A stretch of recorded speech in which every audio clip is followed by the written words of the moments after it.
வணக்கம். இன்னும் 2 நாளில் தமிழ்நாடு சட்டமன்ற தேர்தல் முடிவுகள் வரப்போகுது. அதில் யார் முதல்வர் ஆவாங்க அப்படிங்கிறத ஜாதகத்தைப்படி பார்ப்போம். இப்போது ஸ்டாலின் ஐயாவோட ஜாதகத்தில் தசை சனி தசை ஓடிக்கிட்டுருக்கு, புத்தி ராகு புத்தி ஓடிட்டுருக்கு. ஸோ இதுதான் ஸ்டாலின் ஐயாவோட ஜாதகத்தில் தசா புத்தி. எடப்பாடி ஐயாவோட ஜாதகத்தில் தசை புதன் தசை ஓடிக்கிட்டுருக்கு, கும்பத்தில் 10ஆம் இடத்துல இருந்து.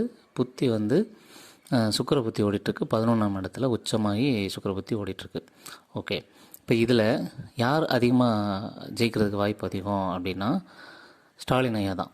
ஏன்னா தசா நடத்துகிற கிரகமான சனி கோச்சாரத்தில் எந்த பாதிப்பும் இல்லாமல், கோச்சாரத்தில் பெருசாக பாதிப்பு இல்லாமல் இந்த சனி மேலே ராகுவோ கேதுவோ இல்லை செவ்வாயோ பயணிக்காமல் தசை நடத்திட்டுருக்காரு. ஸோ தசை பாதிக்கப்படலை.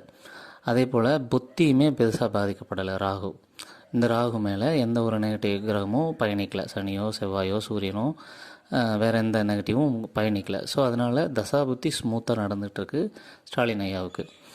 அதே போல் எடப்பாடி ஐயாவுக்கு தசா நடத்துகிற கிரகத்து மேலே ராகு பயணிச்சிட்ருக்கு கோச்சாரத்தில். புத்திநாதன் சுக்கிரன் மேலே சனி பயணிச்சிட்ருக்கு, சூரியன் மேலேயும் சனி பயணிச்சிட்ருக்கு. ஸோ சூரியன் சனி எதிரி அப்படிங்கிறதுனால அதுவும் கொஞ்சம் நெகட்டிவ். ஸோ தசாபுத்தியை பொறுத்தளவு 2 பேரோட ஜாதகத்தை பொறுத்து தசாபுத்திகள் பாதிப்பில்லாத தசாபுத்தி அப்படின்னா அது ஸ்டாலின் ஐயாவுக்கு, கொஞ்சம் சின்ன பாதிப்போட தசாபுத்தி நடக்கிறது பழனிசாமி ஐயா அவர்களுக்கு. இதை வச்சு கம்பேர் பண்ணி பார்க்கும்போது யாருக்கு ஜெயிக்கிறதுக்கு, நான் அந்த முதலமைச்சர் நாற்காலியில் அமர்றதுக்கு வாய்ப்பு அதிகம் அப்படின்னா அது ஸ்டாலின் ஐயாவுக்கு தான் வாய்ப்பு அதிகம். 2 நாள் ரிசல்ட் தெரிஞ்சிடும், பார்க்கலாம்.